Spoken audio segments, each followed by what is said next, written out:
Vendredi, le gouvernement saoudien a annoncé qu'il avait abattu 5 drones Houthis. Cela après qu'une roquette, mercredi, a visé l'aéroport de la ville d'Abha et blessé 28 personnes.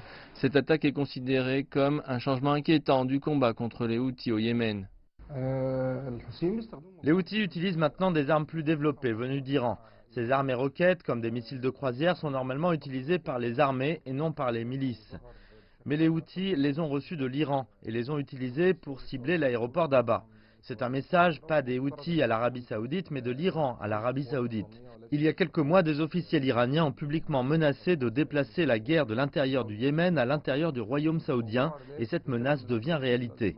La communauté internationale a condamné l'agression Houthi. Dans des déclarations vendredi soir, le secrétaire général de la Ligue arabe, Ahmed Aboulgheid, a prévenu que l'Iran et les Houthis poussaient la région vers la guerre. Depuis plus de 3 ans, la coalition militaire arabe combat les Houthis au Yémen et l'ont déclarée organisation terroriste.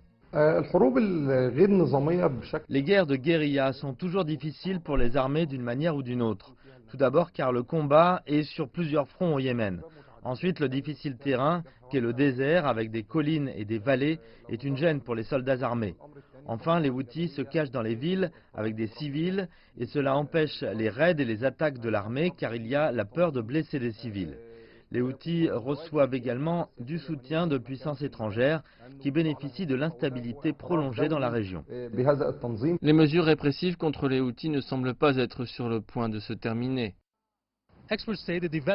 Les experts pensent que la situation au Yémen doit être abordée avec une extrême prudence, puisque toute escalade pourrait mener à une guerre ouverte dans la région du Golfe.